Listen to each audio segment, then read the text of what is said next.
Welcome, everybody. Rodeo Time, the podcast. I'm Dale Brisby, the world's greatest bull rider and also the world's greatest archer. I'm here with the world's greatest guide, Mr. Brad Probst. We're on Bear Mountain, and I got here a little bit early. 24 hours. Yep. Got here a little bit early. I didn't read the text. Hey, I'm all hopped up on enduro from Mountain Ops, and so I've got all this energy, and I wanted to just drive. So I drove through the night. But hey, guys, use code DALE on mountainops.com. That way you can get your hydrate, get your Ignite enduro pre-workout headed to you while I'm telling these stories. We're going to talk about my story of how I've downed 2 elk on this mountain, and it was nothing but just sheer experience, wisdom, grit from Dale Brisby is what those are his words, Brad's words. Really? I said that? Pretty much. Okay. Pretty much. So we're going to tell the story of Bear Mountain. We're going to hear Brad's history here, and then we're going to talk about my elk hunt. Donnie, get us started with the intro music. It's my favorite part of the whole podcast.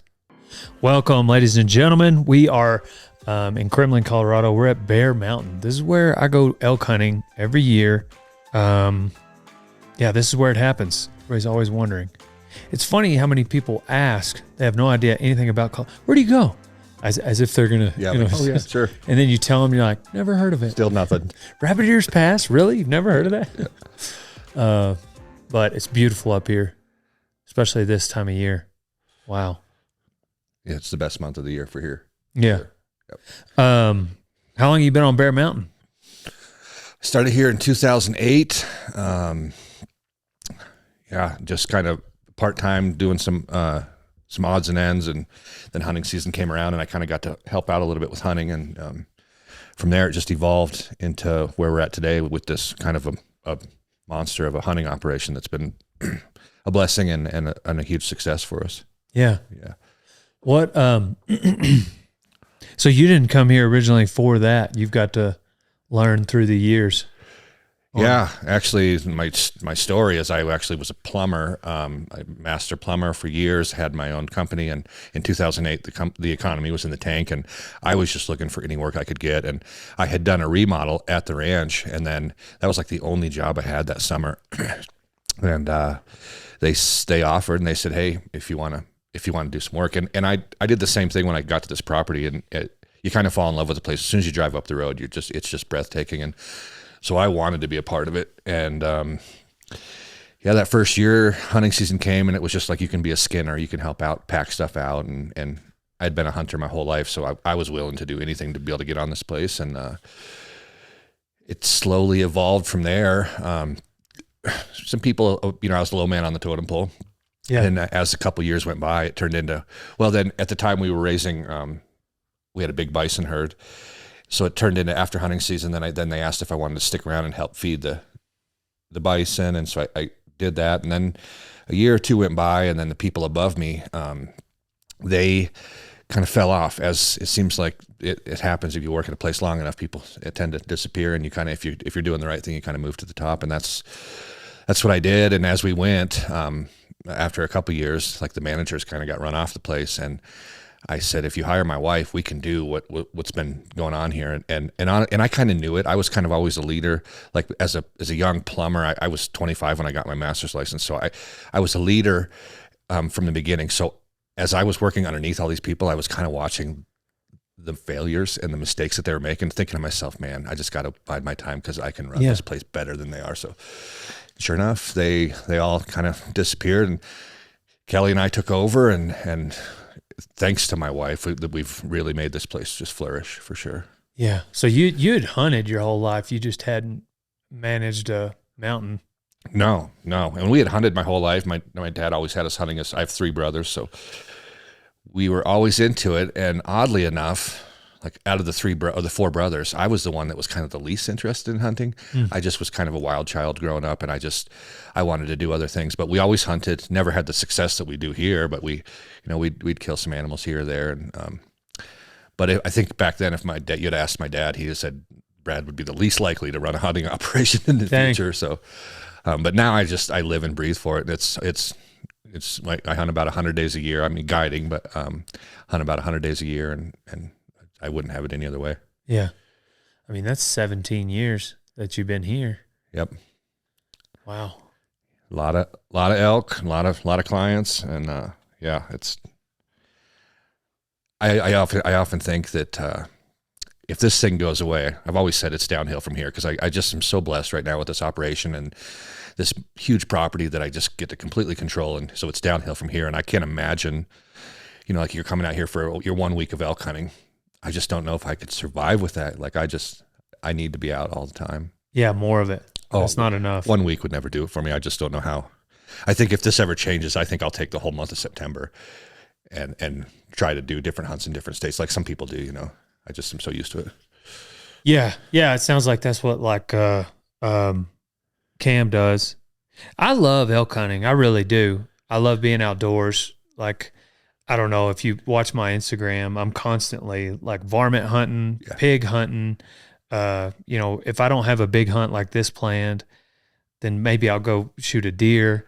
But I go noodling in the summer with Hannah. Like I gotta be involved with wildlife somehow. I just for me, I think this is for you what rodeoing and cowboy is for me. 100%. This is just there's zero guilt when I say that this is a hobby for me. Sure. You know what I mean? And I think for you, it's a lifestyle. I think this is your cowboying. Yep. And maybe cowboying is a hobby for you. Or do you think it's more, you see yourself as both? Yeah. The cowboying thing, unlike you, I did not grow up a cowboy, and I think I'm like the epitome of you ain't no cowboy, because I'm not a cowboy. I do it. I run cattle. I do some team roping and stuff, but the guys that are lifelong cowboys, I just have so much respect for, and it's just the way I feel is I don't really earn the title cowboy. I think it's something that you have to earn, and I do the stuff, and I some people kind of pick on me like, yeah, you're a cowboy, but it's just to me it's like a badge of honor when you say somebody's a cowboy. It's like that's pretty cool. Well, yeah, I think you're probably thinking same thing with me hunting. If you went and approached just the average American, they'd be like, oh yeah, Dale Brisby's a hunter. Yeah, I would never say that. I would never say that. Not at all. I'm not, but I don't know. I think it's fun to dabble in both worlds. We're both outside. We're both, part of God's creation, and it's impossible to ignore that. It's just crazy how much it tugs on your spirit being outside, whether you're cowboying or hunting. And once it becomes a part of you, you just can't really let it go. No, I feel like. Without a doubt. I often think about just people that and there's all kinds of people in the world, and some people, other things suit them better. But, if you think about, like you were just saying, you're noodling, you're deer hunting. And then when you're not, you're a cowboy and you're on a horse, and then there's guys that sit in an office all day after day after day. Yeah. I just cannot relate to that at all. Wouldn't work for me. Same. Yeah, I had when I was in grad school, I had 2 years where I was a TA, and the reason why I did it was because with my rodeo scholarships and the way the TA was going to work out, I could go to grad school at A&M for $900 a semester. And so that's what I was like, I got to go do this. Yeah. Like, this is silly. It's 2 years of my life for $900 a semester, and I'll have a master's. And so, and then this other thing happened. This is a side story that I don't think I've talked about on the podcast, but everybody usually dressed casually, like all the TAs. We were in this office there was 10 desks in this one room. And for some reason, somebody made fun of me. Like, people would wear polos, but guys would wear T-shirts all the time, TAing, like you're just a TA. And anyhow, somebody made fun of me. So I started showing up in a tie and a coat from that point forward, kind of like that episode of The Office where Jim shows up in a tuxedo. And then everybody had to do it. And I was like, oh, dang, the joke backfired. Because then for the next 2 years, I had to wear every day. Because I couldn't go back to a T-shirt, But anyway, so I ended up, the point is, as you can picture Dale Brisby, in a tie in a classroom, Sure. every day for 2 years. And I knew it was short term, and it was because I was college rodeoing, Yeah. and I was so ready to get out of there. Oh my gosh. I was running out the door after graduation. And, I haven't been back since. And I think it was the last final fire lit under me to do something entrepreneurial related, where it's not that I don't want to work hard. It's that I want to be sure that I never have to go back to a job like that. Absolutely. Yeah.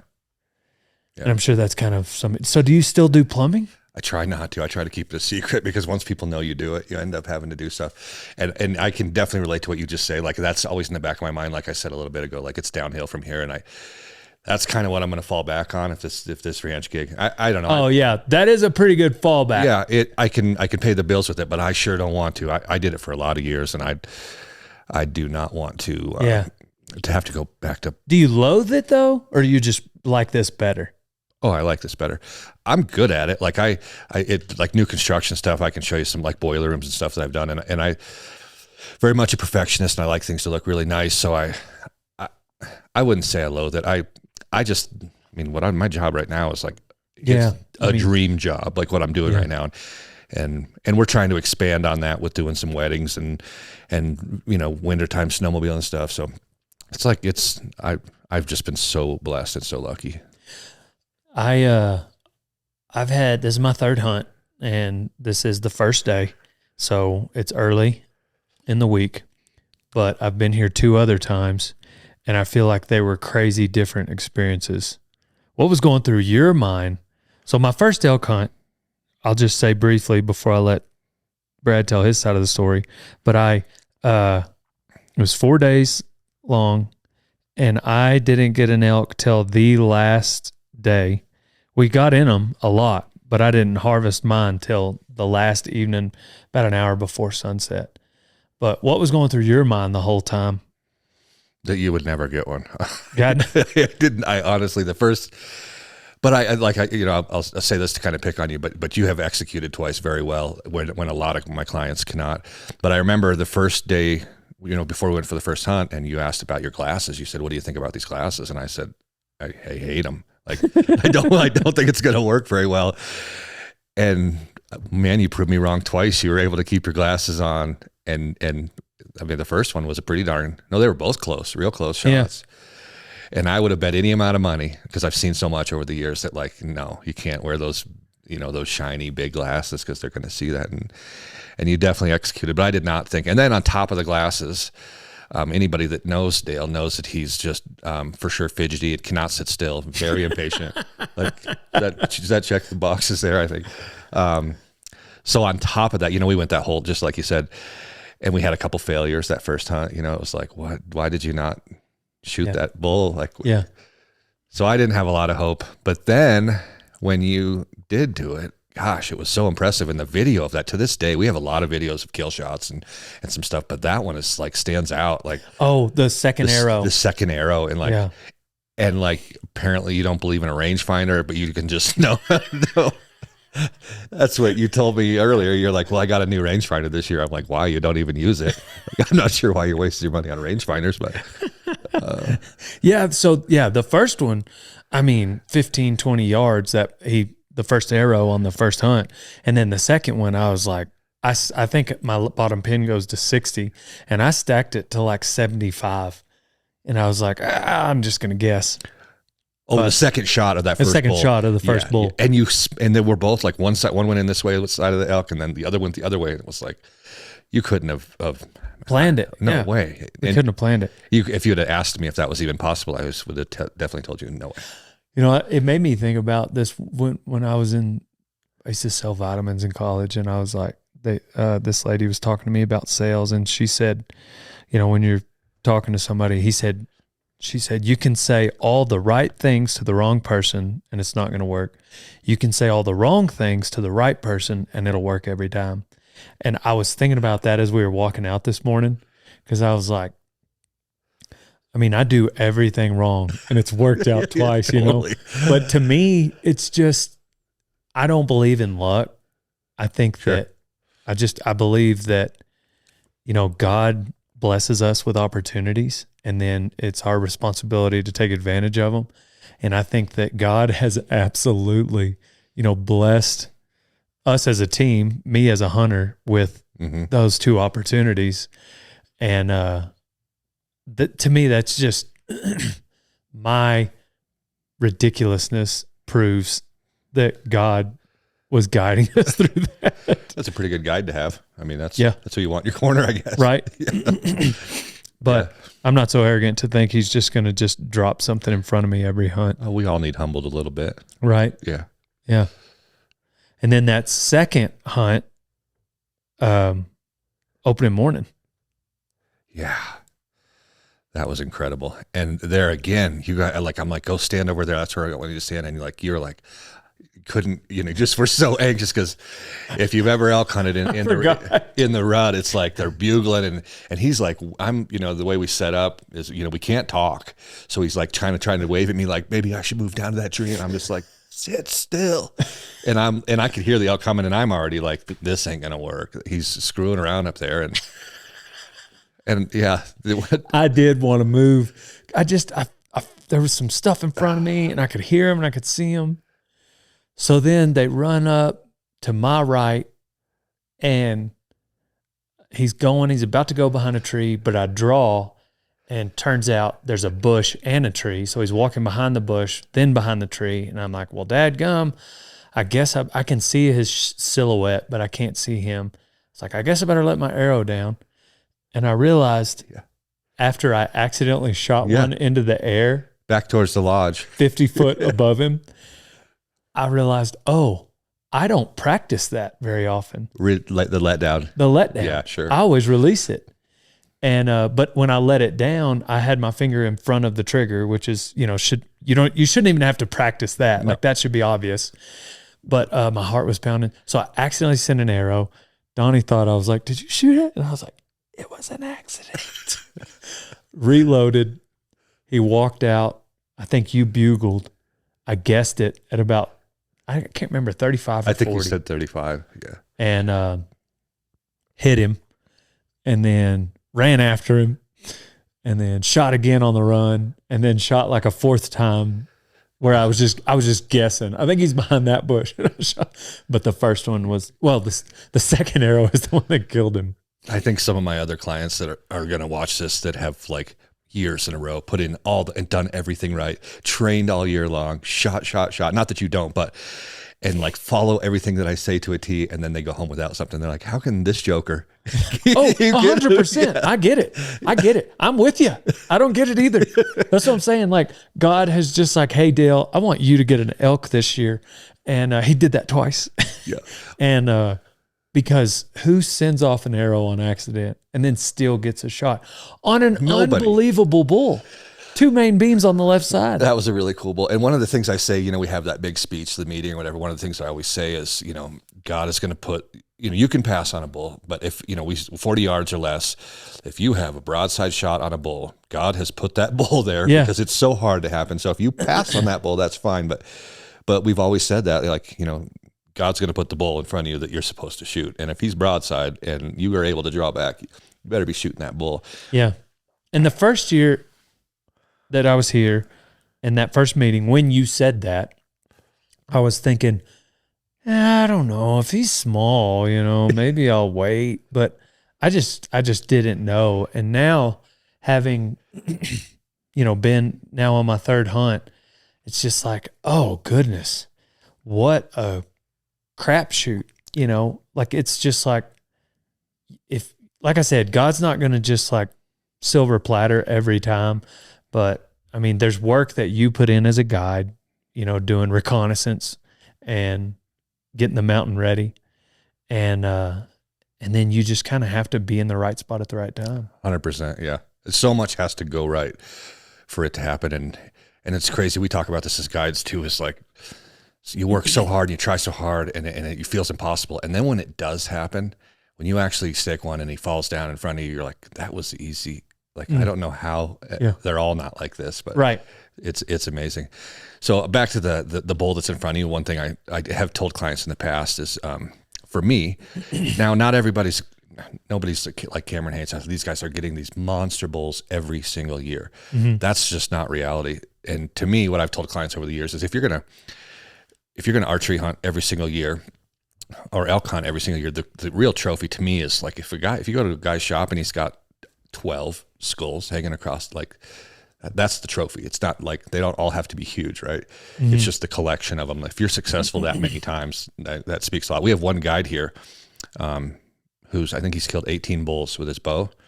He's 79 years old and he's still packing that. I mean, he's still guiding. He's 79 and he's still packing out. So for that, that's a perfect example of the trophy. Not every bull is huge, but he's killed 18 with his bow. That's pretty impressive. Yeah, that is.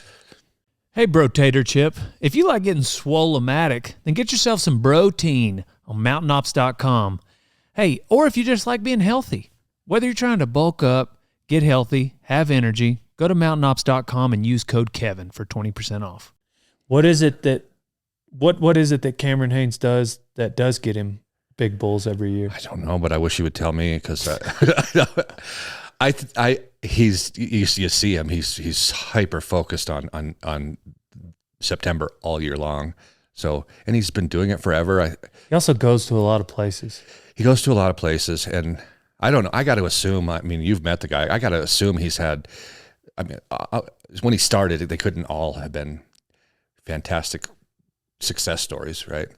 So that's what I like about like the meat eater guys. Like they'll kind of show some failures and some like wounded one, and I think that's great. Cam will show some failures too, like that one bear hunt he went on where they ended up having to shoot the bear. Like that was a big, I think bush. I don't dragon. think I saw that. Yeah, it was like bush dragon. He was not happy, but they put the film out.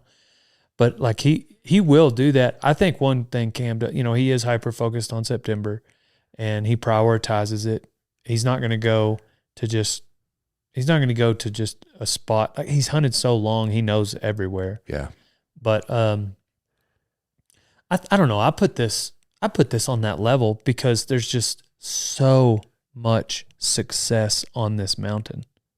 And when you have so many people that down bulls with a bow in September on this mountain, like sure, some of them aren't going to be as big as Cam's, but the fact that there's that high of a percentage of people that are harvesting animals in a, 30-mile radius, whatever this is. It's 28 square miles the property is. Yeah. It's 18,000 acres. Yeah. It's crazy. Well, and part of what, my wife and I have done since we got control of everything is just, and it's, first of all, there's a lot of elk here. And then second of all, like it's 18,000 acres that our mind is on elk, from the minute the snow melts, it's a calving ground. So we're not out there on razors. Other than on horseback moving some cattle around or me out fixing fence in the spring, like I leave the property alone. And there's even parts of it I don't even graze with cattle. So elk is our focus. And it shows like the elk love it here. They don't, and then you guys have learned the way that we hunt. Like it's very strict, and we have lots of places of the ranch that we don't hunt. So they have sanctuary zones, and it's like super fun to be able to have. Where's those? You're not allowed to go there. Well, I'm just saying you could point at it just so I know not to. I need to know where not to go, right? Well, the bedding grounds. So any of that dark timber, like we don't, you don't kill them where they sleep. Stay away. And we've had clients over the years like they're still bugling in there. Like, sorry, we don't go in there.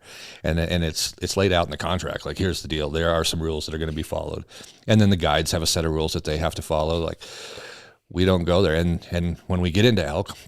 And I got to assume most other operations that are comparable to mine kind of have the same set of rules because it's so effective. But like when we get into elk, and I've had clients over the years, kind of complain about this, but you get into a set of elk and you're going to either kill them or scare them, and then that's it. Then you leave. You don't get to scare them and then keep going and scare them more, and then you keep going and scare them more, because then they're really feeling chased. So my idea is to keep elk here all year long. And if you just go in and scare them, you screw something up and they bump and run away from you, they're going to calm back down. And the place is so big, and the guides are, there's a strict organization of who's hunting where, when, and giving certain areas of the ranch a rest at certain times. So the elk get scared, they go calm down, and then they're fine. Now, the wolves we have here aren't always following those same rules, so I don't know how that's going to, in years to come, change that dynamic. But Yeah. so far, we haven't had much effect. It has had effect yet, but that you know of. that I know, yeah, exactly, that I know of. If they're here, they're eating something. They are right now. They're Golly. eating the neighbor's cattle, so That's terrible. Yeah, it's no good. Yeah. Yeah, I mean, most of the conservation, decisions we've made, just they don't make sense, and so, but we've just got to trust that they do to someone, right? Yeah. I mean, like, I don't even know how to make a joke about it. Like, it's funny. so ridiculous. Yeah. So ridiculous. For the public to vote on biology just seems insane to me. Like it is a science, and there's a way to do it, and we're going to throw that out the window and just put it on the ballot and see what people want. Especially like just everybody in Denver. What's the random guy walking down the street? Why does he get a say in it? I mean, none of us should. It should be left to the wildlife biologists, and we could go down a rabbit hole on that. But it's just, it's in our face here in our county.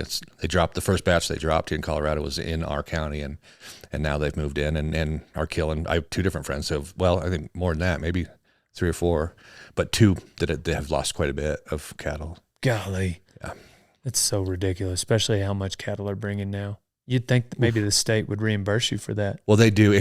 So the problem is, so if you have something die, you find one dead and it looks eaten, and because cattle just get sick and they will die. But if it's apparent that something ran this down and ate it, you call them out, and if the evidence proves, then they'll reimburse you for the price of it, and it's market price. So, and then there's levels to it, but you get reimbursed, but from what I hear, is they try to everything they can to say, it's inconclusive.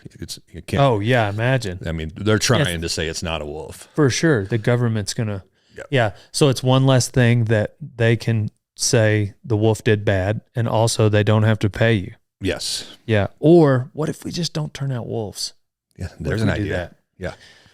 Huh. What's some crazy stories that have happened over your last 18 years here with hunters? Oh man, the most recent one is some guy showed up a day early. That was something. What? Yeah, could you believe that? What? Who would do that? Yeah, they even had the text thread of like, we'll see you on such maybe and such day. It was somebody trying to get an awesome podcast in. Yeah, that's possible. Trying to acclimate to the altitude. So there's that. But let's see. So this place is it's just a mecca for wildlife. So not only is it it's also the bears and the lions and the deer and the antelope and the badgers and everything. So as many days as we're out there, I'm not going to be able to think of a bunch of them, but just the encounters that we have with lions and bears.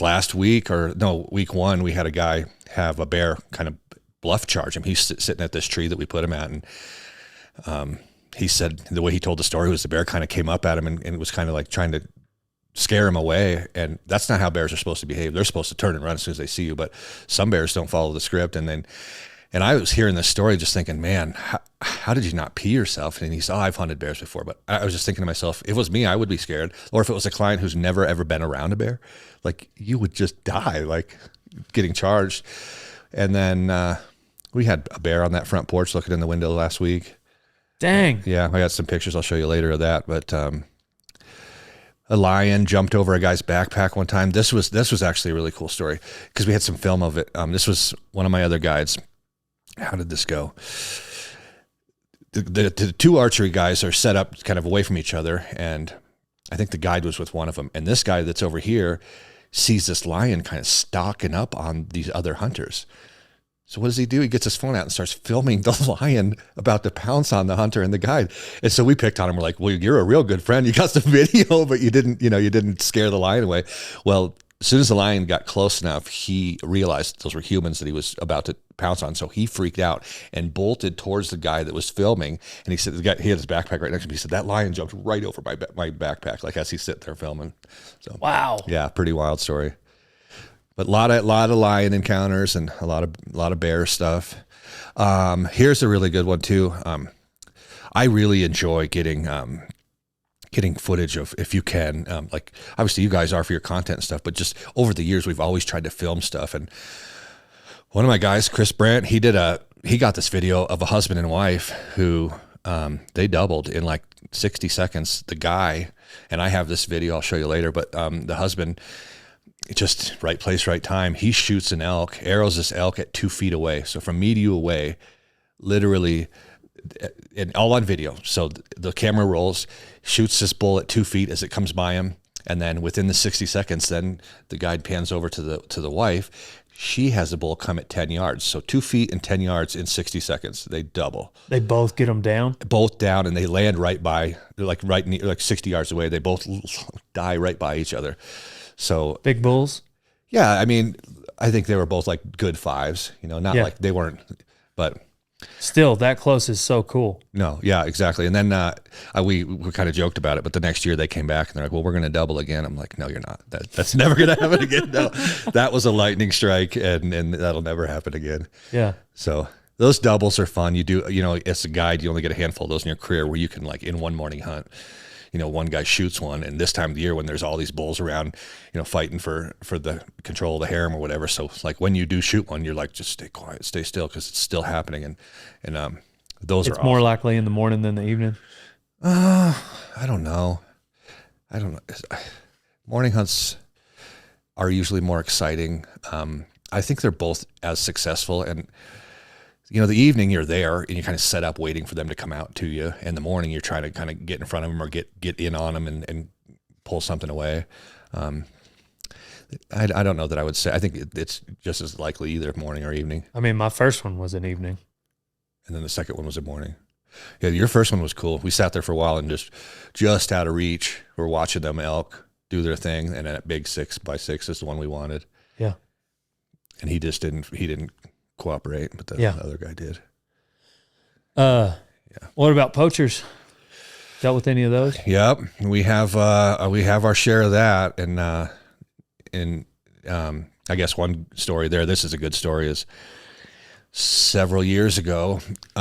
Starts with we donate a hunt or two every year to. I don't do like the Elk Foundation or the Wounded Warriors. Like all those are great organizations, but I just try to give back to my little community, the town that we're in.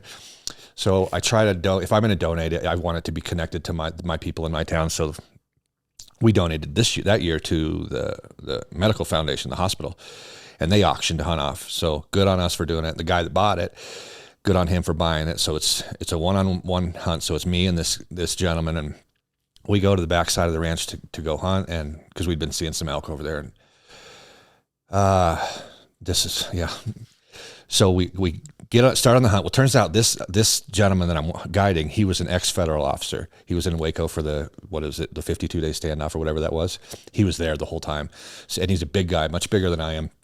And it's a perfect guy to have in your corner for this. So we start on our hunt, and I come across this guy. We're about 1.5 miles from any property boundary. Like, we're a ways. So this guy's in on us. And he's got a GPS on his chest, and he's got his phone out, and he's looking at Onyx. And I get pretty hot the minute I see somebody. So I start cussing at him, get out of here. I know where you came from. Head back out of here. Yes, sorry. So he leaves. We continue, and I apologize to my hunter. I'm sorry that happened. We're going to kind of go hunt a different area now that this. Why'd you just let him go? Because at that time he had just hit, because we were on a hunt. Was it a morning? Nope. Evening hunt. So, I say, get out of here. And so we continue on our hunt. We go up about 80, 100 yards around the corner, and here it is, the scene of the crime. There's 3 bulls with their heads cut off. The heads 3? And then a blood trail leaving the scene. So he was on the blood trail. I didn't realize this till after the fact, but he was on the blood trail. So now I'm really mad. What do you mean? What do you mean he was on the blood trail? So there was 3 dead animals in the. But I'm saying, what happened in between him leaving y'all and y'all getting to the? So he found them before y'all did? Oh, he had already been working on them. Okay. And turns out there was 3 guys, but at this point I only know there's 1. So I had just chased him off. I didn't know about this. Obviously I wouldn't have chased him off if I knew that he had done this, but he just, he'd lied. He's like, oh, I just got turned around. And I'm like, nowadays with Onyx, like, you don't get turned around. And if you do, unless you're blind, like, I don't know how you could be 1.5 miles in on my property on accident. So now I find the scene of the crime, and I put together that he was on a blood trail of the 4th animal that was shot. So now, and I know there, it's like I think it's a 3.8 mile hike in from the road to get to where he got to. And there's a trailhead there. So I know where he's parked his truck. Dang. Because I know the area. Wow. So now I tell the officer, I'm like, hey, I know where he's going. We got to get around him and catch this guy.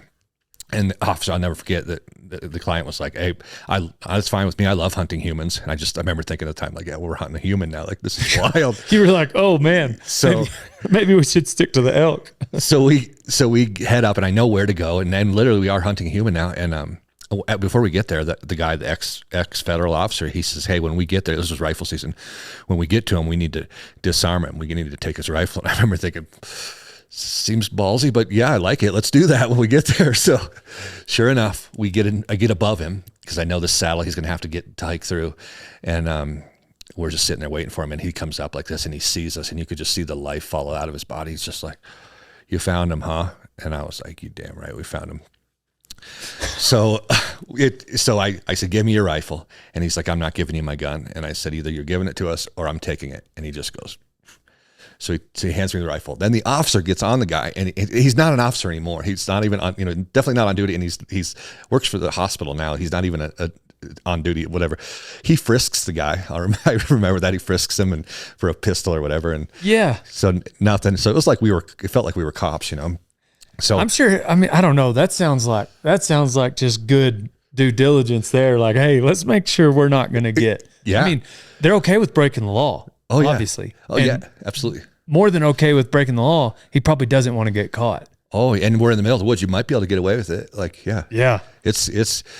So some of the things I won't go through all of it, but as we're hiking him back up, because now as soon as I find the scene of the crime, I call the state trooper, I call the game warden, and I tell him where to meet me because we're coming.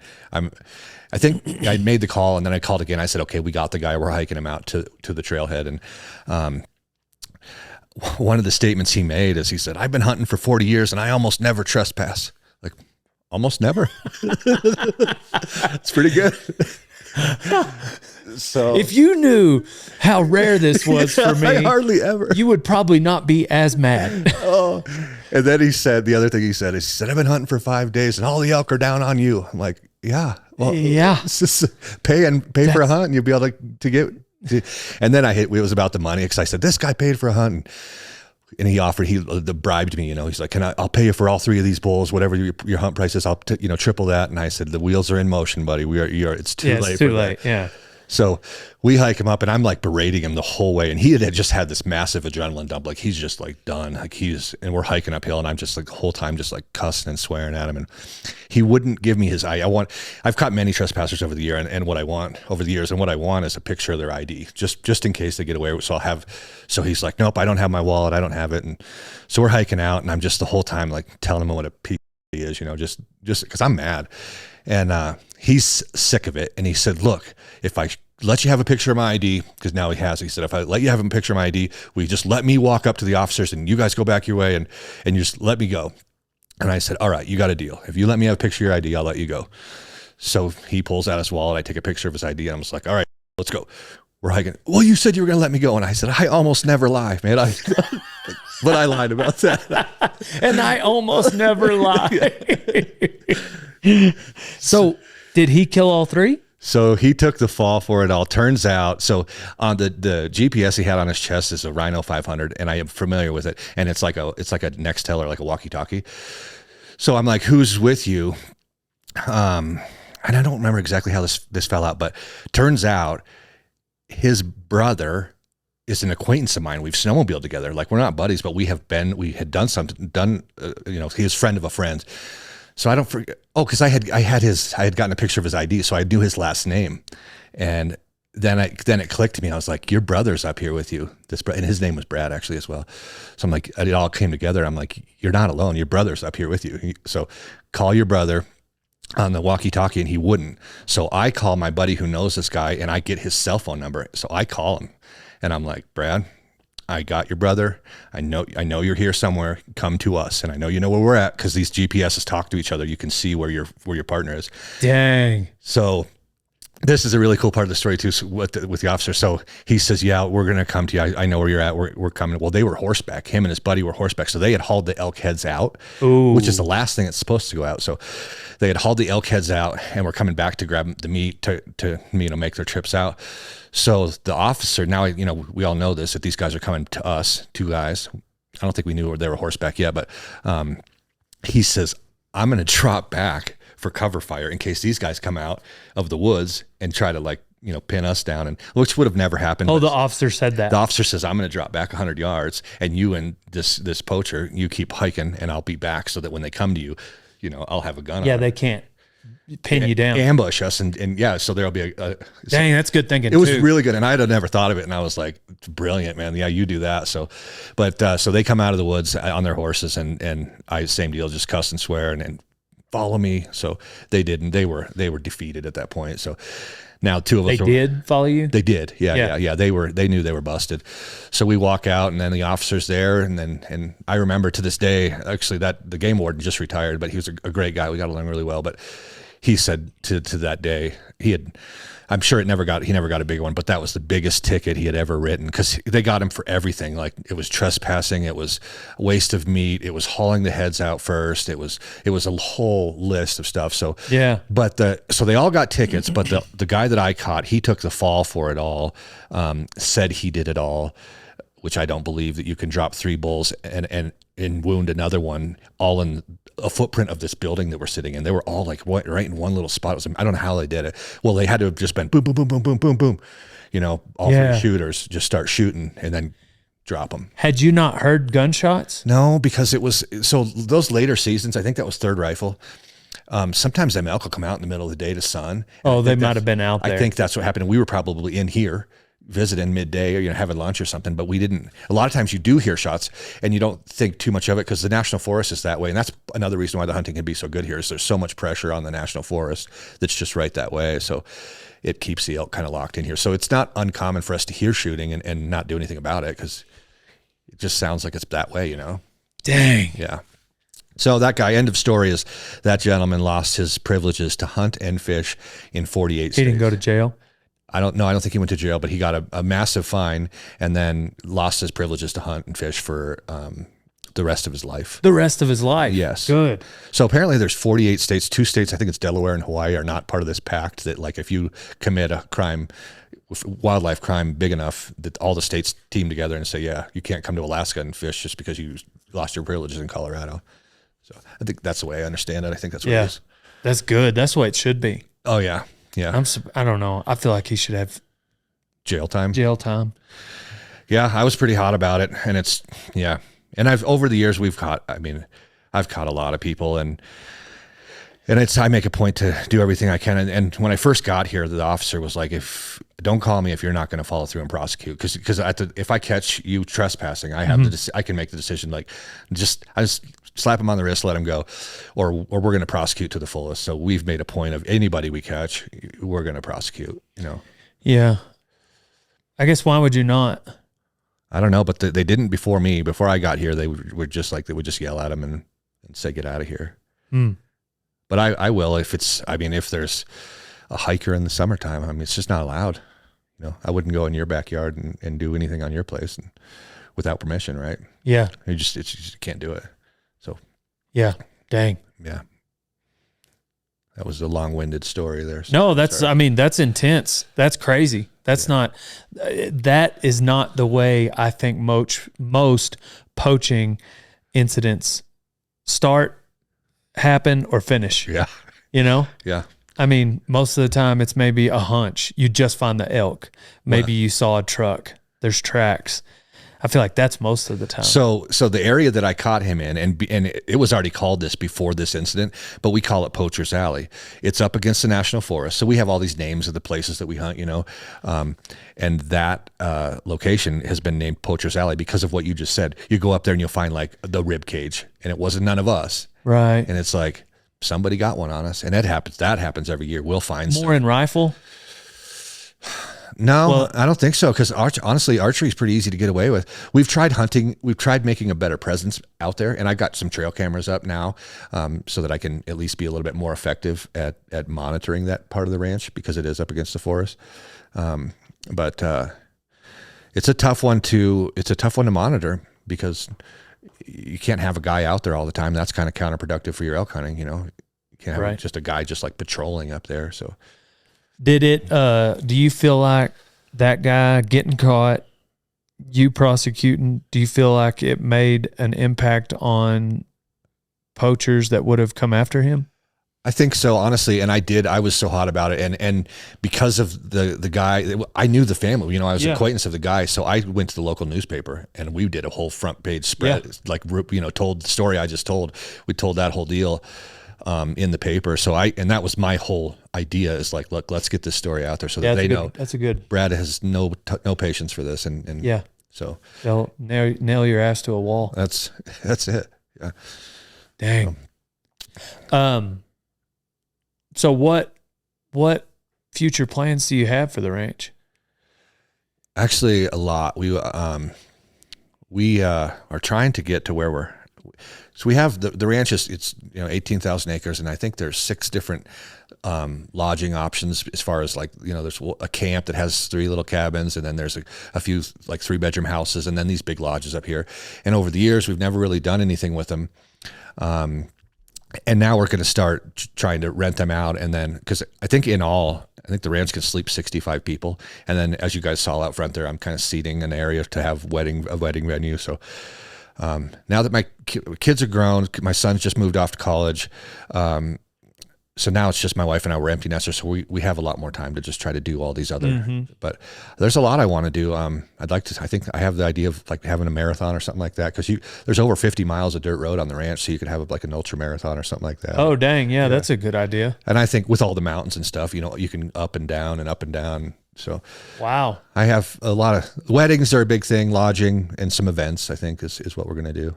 Yeah. And then in the wintertime, we got a snowmobile thing that happened this year. We're going to have a 20-mile groomed trail through the ranch, and you can rent, and a company's going to lease, pay us to run their operation here, but that'll be neat is come rent a snowmobile and ride for the day. And yeah. So that's starting this winter. Yeah. The snowmobiles, I went out once with Cowboy. It's a grind. Yeah. That is a grind. Yeah. And so this deal is different than what Cowboy does. I would love to have him come ride sometime. I would love to ride with him. It's not as easy as it looks, is it? No, it's not. I mean, I didn't think it was going to be easy. Yeah.